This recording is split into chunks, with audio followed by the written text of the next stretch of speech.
nordestina, eu sabia, minha sina era no Rio, vim morar. Em Araripe topei com o chofer de um jipe que descia pra Sergipe pra um serviço militar. Esse maluco me largou em Pernambuco quando um cara de trabuco me pediu pra namorar. Mais adiante, num estado interessante, um cacheiro viajante me levou pra Macapá. Uma cigana revelou que a minha sorte era ficar naquele norte, eu não queria acreditar. Juntei os trapos, foi com o velho marinheiro, viajei no seu cargueiro que encalhou no Ceará. Voltei pro Crato, fui fazer artesanato de barro bom e barato pra modo economizar. Eu era um broto, também fiz muito garoto, um mais bem feito que o outro, eles só faltam falar. Juntei a prole, me atirei no São Francisco, enfrentei raiva e curisco, correnteza e coisa má. Ainda arrumei com um artista em Pirapora, mas um filho vim-me embora, cá no Rio eu vim parar.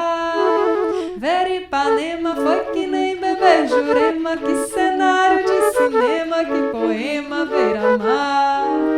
E não tem tira, nem doutor, nem zigue-zira, quero ver quem é que tira nós aqui desse lugar.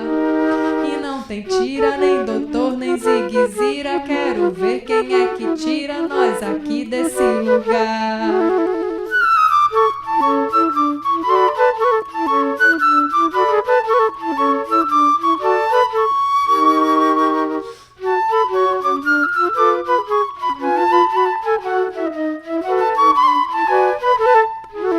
Será verdade que eu cheguei nessa cidade pra primeira autoridade resolver me escorraçar? Com a tralha inteira remontar a Mantiqueira até chegar na corredeira São Francisco me levar. Me distrair nos braços de um barqueiro sonso, despencar na Paulo Afonso, no oceano me afogar. Perder os filhos em Fernando de Noronha, voltar morta de vergonha pro sertão de Quixadá. Tem cabimento, depois de tanto tormento, me casar com algum sargento e todo sonho desmanchar. Não tem carranca, nem trator, nem alavanca, quero ver quem é que arranca nós aqui desse lugar.